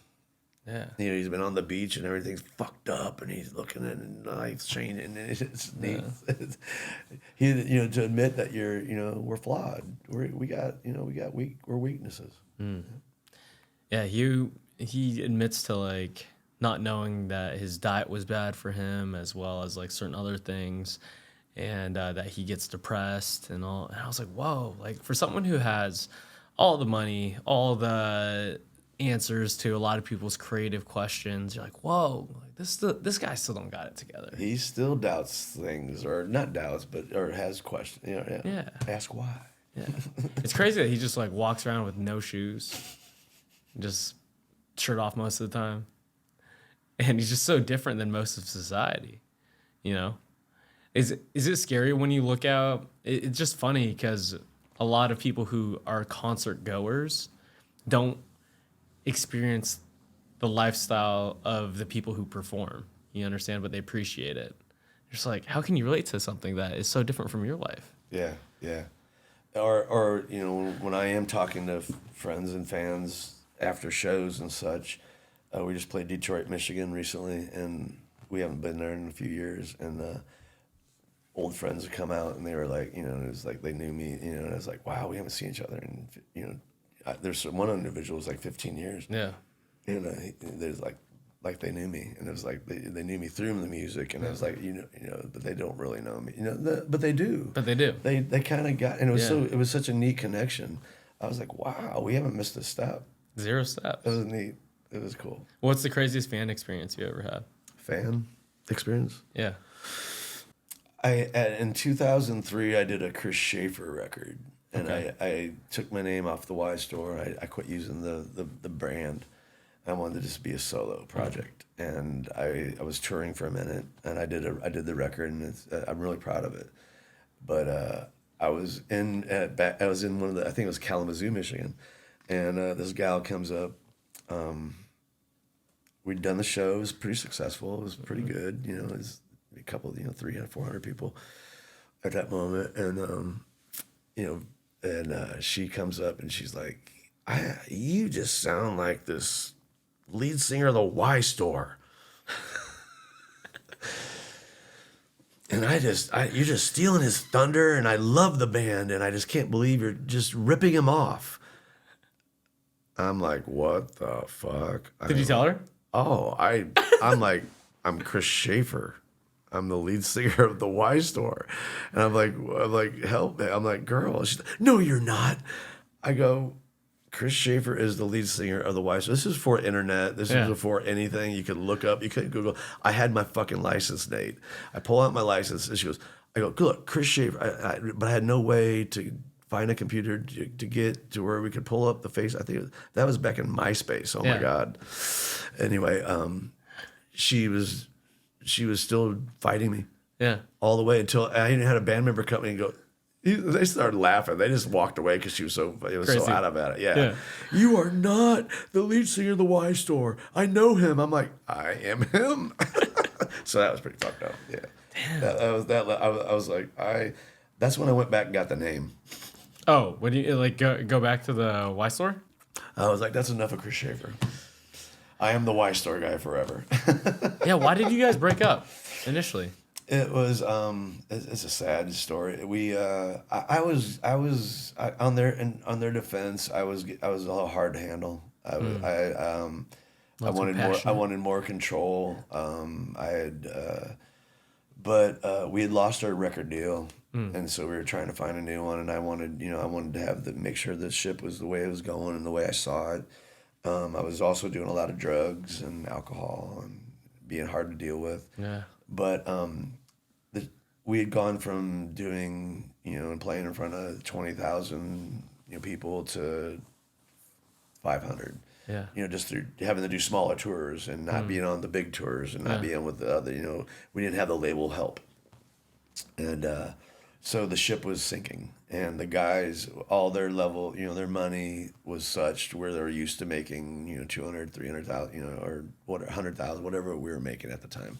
That level of poverty they were used to, and it wasn't happening. And so, they'll tell you. I'll let it, but my version is that they all came. We were back to the Bluebird, and it's always back to Bloomington, Indiana. We had our final roundtable discussion and dinner, and they all decided they want to stop.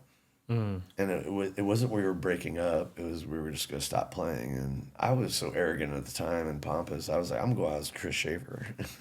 And I'm gonna be fine. I'm not gonna do. I was kind of an idiot. I should have. Let's keep the band. I didn't even want to try anymore. I was just like, hey, it's done. Let's I'm gonna do what I do. I know I'm gonna be fine.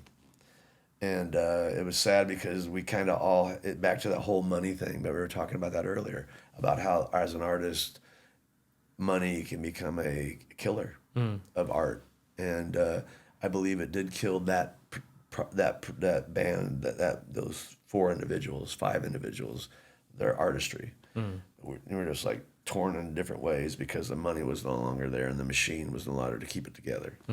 And so we went around the table. I was like, "What are you gonna do? What are you gonna do? What are you gonna do?" And they're like, all had their all ideas. I'm like, "Fuck!" And they're like, "What are you gonna do?" I'm like, I want to fucking keep this band." I really tried. I was like, "No, this is stupid. Yeah, let's stay the fuck together." And I'd gotten to that point that finally I was like, when I heard all what they already had plans, I was like, "All right, fuck it, we're done," and we were done. But we got back together, did reunion shows, and it was just silly. And finally in 2007, I was like, "Fuck it."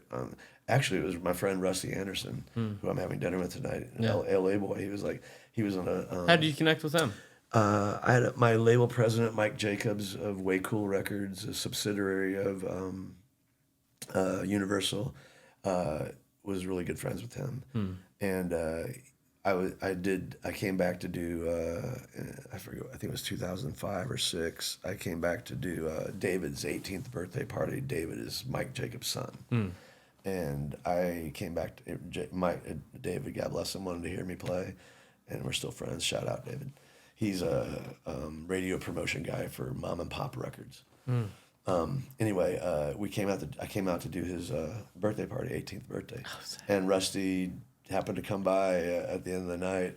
That same night, I got to hang out with Dexter Holland from I just went blank on his name, on the name of the band. Gotta keep them separated. Oh shit. Anyway, so Rusty showed up to the party. Nice. But I was told not to do any Beatles songs because he plays guitar for Paul McCartney. And Mike made me promise. He's like, "Dude, do not fucking pull out anything." And what do I do at the end of the night? I'm all fucked up. I pull out, "I Got a Feeling," and me and Rusty jammed the fuck out. Oh, yeah? Yeah. That's what's up. So that's how I got to meet him. But he, that night even, he was like, "You're just out as Chris Shaffer." He was like, "Man, dude, I opened up for you." And I forget his name of his band, darn it. But they wrote the hit "Torn" by Natalie Imbruglia. This became a big hit. But his band, they opened up for us at this radio show in Michigan, and at Pine Knob, big event. And he remembered that, and he was like, "Dude, you were the voice." I don't remember any of those guys. He goes, "You don't," because I was going to call this other record Chris Shaffer as well. This one I was doing with him. Oh, anyway, but we haven't even at the party, we haven't even talked yet about anything, but we hit it off, and I was like, "Dude, I'm getting ready to make a record, and I want you to produce it." And he was like, "Well, let's talk." Anyway, so it worked out like really cool. That's crazy. Yeah. Isn't it crazy how those connections like do work out, and like people cross paths, and like they're either with you for a season, a reason, or like a lifetime. Oh, it's been It's crazy how people connect and they just help each other like grow, and it could be coincidence, but it could be fate, whatever you decide to believe. It's been so beautiful. Yeah, this is the perfect example of that. Is how that he gave me the positivity, just to be able to. I can get that name and fight. And I found out that they had already tried to get the trademark. Behind my back, the other guys. Wow. I was like, "Fuck," because I went up and tried to. Did you get it? Yeah, I got it. Okay. I own it. Yeah. It wasn't any kind of legal big bullshit, but I saw that somebody else had been tried to get it, and I don't know why they couldn't. I think they needed me actually because I wrote the fucking songs, duh. But anyway, Rusty's he was the reason that he was like, "Dude, you need to." He gave me the gumption to fuck. He's like, "Hey, do it. No. You are the Y Store. Get the name back. No. Hey, let's call this record that we're gonna do the Y Store." That's crazy. And we did. It was beautiful. I just watched the Bob Marley movie. Oh, I want to see that. It really, I know, I read an interview about you earlier, that big inspiration. And it's crazy what music could do, because he was just born in this town in a different world, basically. And he brought so many people together through these reggae songs. Like, and no one else has ever, like, kind of done that. Like, from crazy whole story. Yeah, I love it. Yeah, I love Jamaica. I've been to Jamaica 3 or 4 times. 3 times. Yeah, I just love it. What's it like? Oh, it's dreamy. Montego Bay. You get up in the grill, up in the cliffs. I recommend that highly. Yeah, it's experience. Do you have a favorite spot in the world? I feel like you've been over a lot of places. Hawaii. Hawaii? Yeah. I feel like everyone says Hawaii. It's just magical. Oh my gosh. Yeah, it is. What does being in nature do for you? It's home. The trees here. I love all of it. One of my favorite places is Brown County, Indiana. It is just this little hilly. Back to hills. They're good sized hills. Those are hills.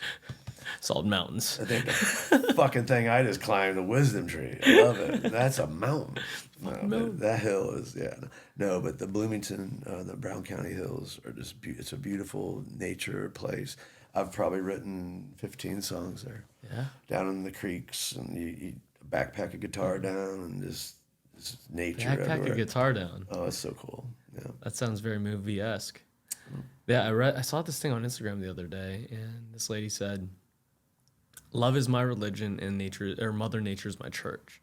And I was like, "Oh, like that's kind of crazy." Because every time I go into nature, we've been doing these crazy hikes and runs, and there's some feeling you get just being in this thing that you don't know how it was created, and you look over to this whole civilization that is kind of running this game, this like rat race of just like cement buildings and like jungles of people worrying about things that maybe matter but maybe really don't. Amen. Yeah, for me. I feel so much more at peace. The wind coming through the trees. It's magical. Having a little creek bed with and knowing that you had nothing to do with it. Yeah. You're just there and you're enjoying it, and it's just so peaceful. I want that's my one of my places are gonna be like that, near water, little creekway, mountain, trees. What's the effect of the music industry over the years for you? Because we were just talking about CDs. Like, for example, CDs were probably a huge thing like 20 years ago, 30 years ago. We hated them then. Yeah. They were changing the sound. What do you mean? X's and O's or O's and all the different, it's called jitter when you get digitally things put on digital format. I had a bunch of friends we were trying to fight it. So we fight CDs? We wanted to keep cassettes and tape and analog. And when we put it to CDs, it affected the sound quality. It does.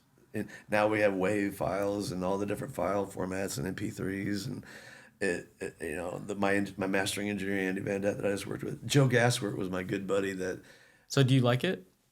The evolution of it. It is what it has to be. I mean, it has to do with it. I would prefer to be able to.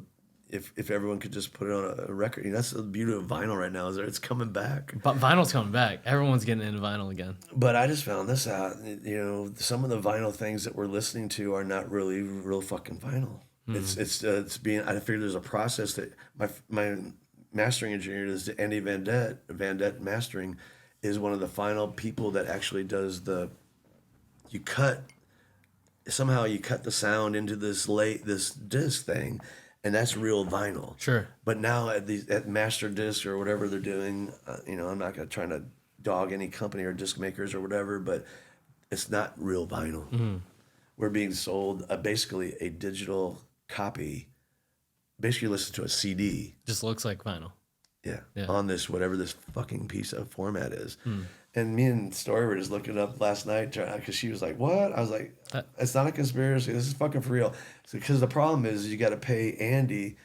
You don't have to pay. You can bypass this process and go to disc makers and not do it, or you can do it right and pay Andy. But then when you pay Andy Van Dett and you do it the correct way and the real way that they used to make vinyl, that's the way real vinyl's made.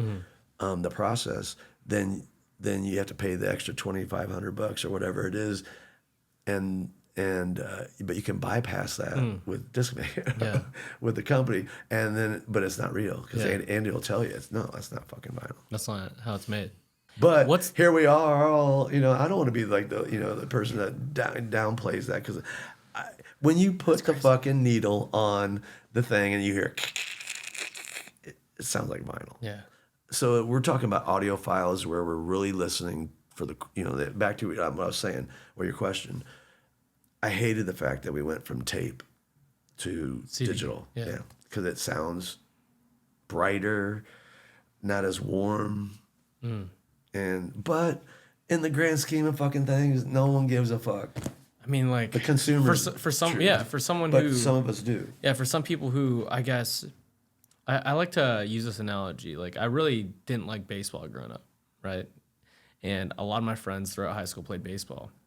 And it wasn't until like after we graduated to where like I'm sitting with them at a bar and they're teaching me how to like the baseball rules and all this. Like now I understand the art form, or I guess the sport, and therefore I could appreciate it more. Right. So for example, I can't relate to you describing this beauty about vinyl because I haven't been around it that much. Right. You know? Right. And it's kind of romanticized to the fact that like you just know so much more about that, and a lot of people just need to be educated on, but they can't until they experience it. Or no. Yeah. So they just see it as beautiful regardless because they don't know the difference. They don't know the little crinkly sounds that happens right before you press play on a vinyl, That's back to the whole our discussion, how Rick Rubin's philosophy of the magic.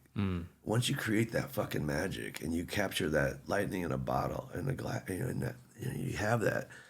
It doesn't really matter what fucking format it is because it's so fucking magical that you could still alter it slightly, and it still resonates. That's beautiful. For me, that's the magic of art. That's like what I live for. That's why that's why I do it. Yeah. What is creativity to you? Joy. And it's also pain. Because you're the vessel that came with this result. No one else would have, per se, done it in that exact way that you have. Exactly. And so, like, for anybody, it's just without you in this world, like, it wouldn't have happened. That way. Yeah. That way. Yeah. That exact way. Yeah. Impossible. Yep. No one else can do it but you. And that's, to me, that's magic. So creativity is also magical. And it always was for me. It's, the Harry Potter stuff. It's like, I love it. I love the idea of being able to, I got way into Wicca and dark magic and creative and selling your soul and all that shit. I did. I don't even know what that is. I did it all. What is that? I mean, it's white. It's Wicca. It's a religion. It's witchcraft. Okay. It's witchery. But it's white magic. It's or it's not. It can be all the above. But it's basically the. How did you find about Wicca? I was raised Catholic. Oh, me too. So I got slapped by my my song Mrs. Cleary on the new record coming out it's about getting slapped on the knuckles by my nun for not learning my verses. Ooh. And I didn't learn the verses. I think I was 12, and I didn't learn the verses. And so she's looking at me. I look at her, and I go, okay. And she goes, Christopher, recite them. I went, I didn't learn them. She grabs my hand, slaps me. Was it a ruler? Yeah. Okay. With the metal. Ooh. Back in the day, spicy. we had metal on him, And I looked up at her and just came out like diarrhea. I just said, Jesus wouldn't do that. She fucking grabbed my hand and slapped it again. So I learned at a very young age of 12 that to not talk shit to the nun, or your ass could have bloody knuckle. Damn. So, but anyway, it broke the skin. That was my upbringing to Jesus and religion and Christ and all that, and I fucking didn't want to have anything to do with it. So from the early age, I was looking at other avenues. I was so turned off of God.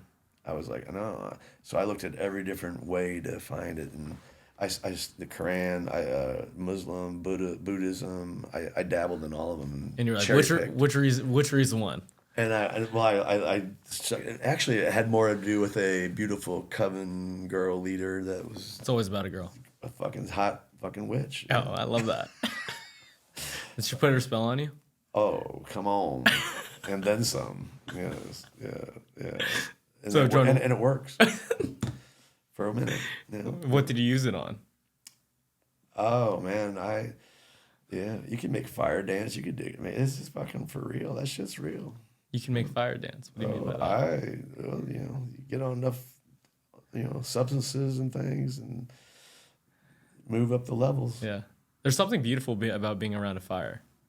It's very primal. I was talking about a buddy the other day. It's he goes camping every weekend. He's been doing it just like every Friday, and I only could relate because for my birthday we did like a campfire on the beach, and after I just stood around and just looked at the fire, and I don't know, there's something about that warmth, just you alone looking up at the sky, just like before, like this was the only source of light at this point, and you think deeply, in my opinion. And it's so overwhelming sometimes because it could burn the living fuck out of you. Oh, that too. Yeah. No, how much power it has. Yeah, it's scary. Kind of. But it's also so beautiful, so warming, so loving. But don't get too close. Would you rather be in like fire or like super cold like ice? I'd rather burn. You'd rather burn? Why? Takes longer. It takes longer? With the cold. Have you ever tried an ice plunge? I think we got to do that before I leave. Yes. I was going to do it 2 days. You haven't done it yet? Not yet, but no, it's I'm different. Gonna do it. You might fall in love with it. I tried it, Nate, with a shower, and because you can move. Yeah. I want to get where I can't. I got to get in and be confined. Yeah. With the shower, it's like I can get the fuck out of this. I can get away. It's too cold. Also, sometimes it's just like you put your ass in it, and you're like, oh, this counts, or just a leg, and you're like, I did That's it. What I mean. That's what I mean. You can move. I did. Oh, I got it. Yeah. Nah. Yeah, How do you feel about like I guess what was the money like difference between I guess then and now in terms of CDs being sold and records being sold versus now? Like, how does the Spotify, Apple stuff work in terms of streaming? It's like what horrible. Is it? Do you get parts of Spotify? Do you get? But nothing. It's nothing compared to like radio. Back in the radio days when your song was on the radio, and I had checks coming in for $20,000. Like just from when your song goes number one on the radio. Back then, even now, it's still good. If you have a single on a radio station, like even or streaming. Damn, that's a great question. On like if it's radio, you're making more money off radio than streaming for sure. Okay. Yeah. So like as an artist, like a number one ranked on a radio station versus a number one on Spotify, you're making more from the radio station. Yes. Why is that? The streaming. I feel like there's so many more people streaming now. Policies, they're able, however they set that up. I love Snoop Dogg for this. I love Snoop Dogg, period. But Everyone loves Snoop Dogg. I don't know one person who doesn't like Snoop Dogg. But I love him for this. He did a thing where he talked to his accountant. He was like, I just got 4 billion streams or something like that. He only got $400,000 fucking dollars for it.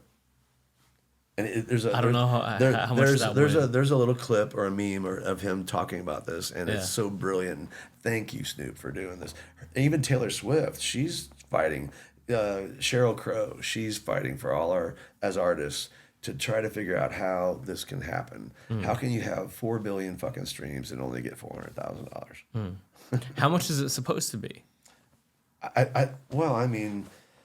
As an artist, I want it to be as much as fucking. I mean, if you're gonna wait, you should be able to buy somebody's music once at least. Yeah. Pay $15, per person or whatever it used. Whatever it was. It was 10 at one time. Yeah. For a CD. Sure. Or a tape, it was $7.99. And give me that, and that's yours for life. And that's lot. But at least give me that for one stream. Yeah. I get basically nothing.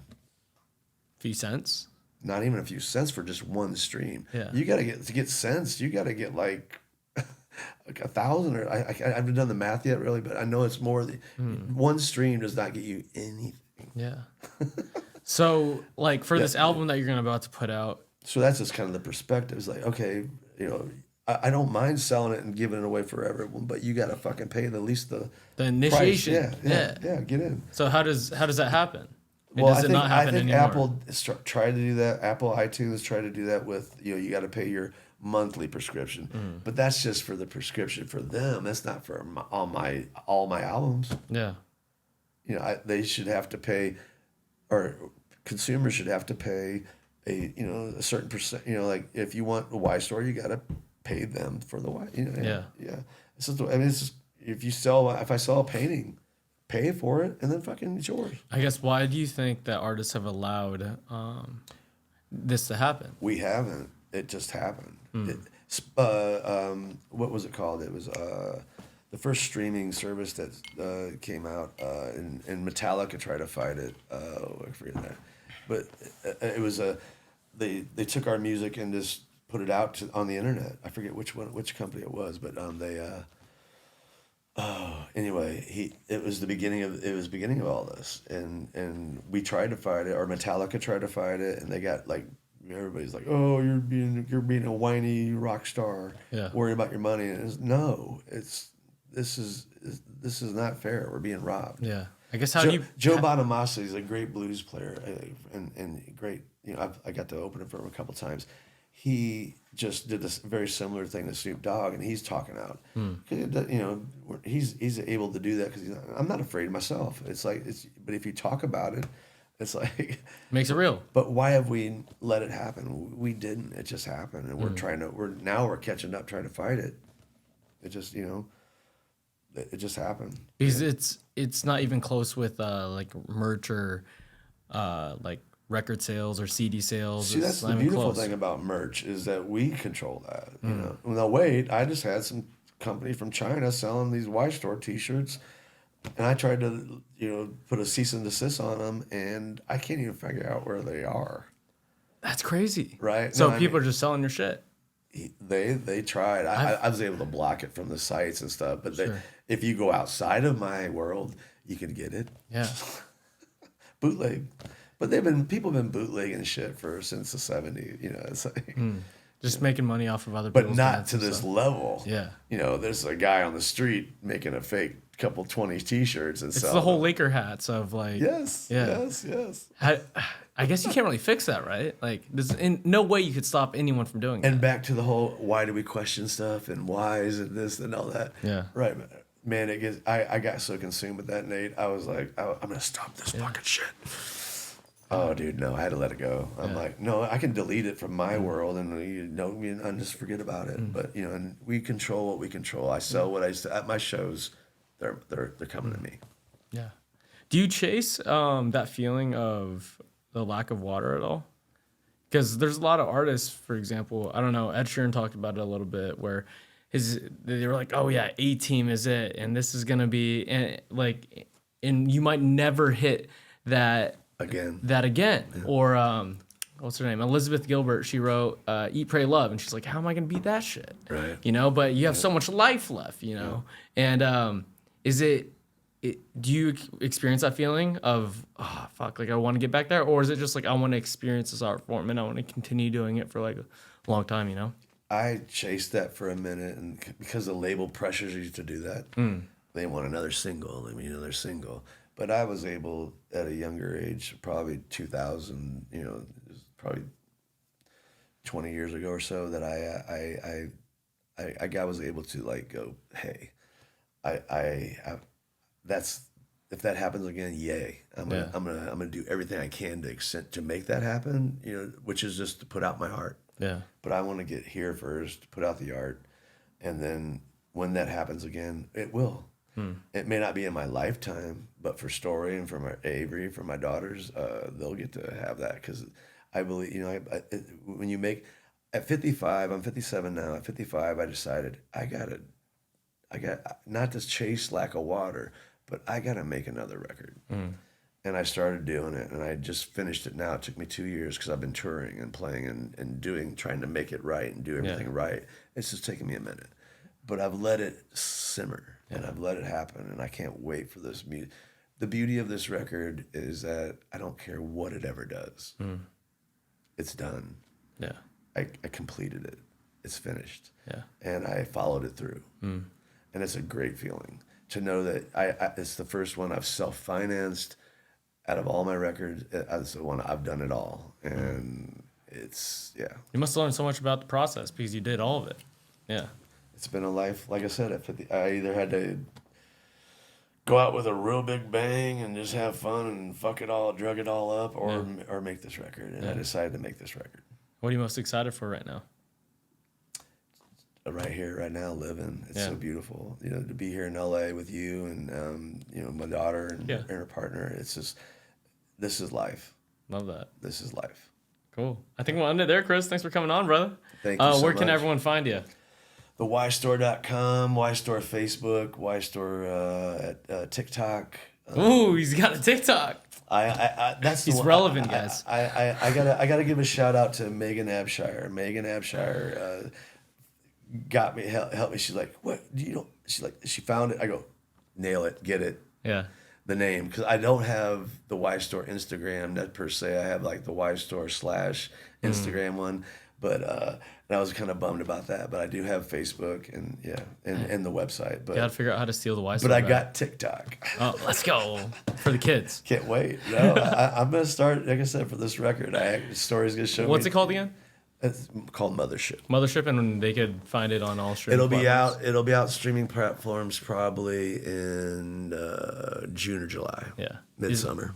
Talking about aliens and love and all But that jazz. first, you're gonna be able to download it and buy CDs. Oh, come on, buy a CD. Go check it out at thewistore.com, right? Well, that's the funny thing is, real quick, is that there's a possibility, like Iran just shot rockets at Israel, so this very dire situation, but not to make light of it, but World War III, and I was like, it's already fucking hard enough to sell CDs. How do you guys sell CDs during fucking World War III? So we ended at that. But no, yeah. I love that. I will have it on all streaming. I love it. Like I said, I love the, have to have over almost 500,000 streams last year. I'm so blessed. Yeah. I just wish it translated to at least 100,000. Anyway. Yeah. Thank you so much for having me, Nate. Thanks, Chris. Appreciate you. Thank you. Bye. See you guys. See y'all.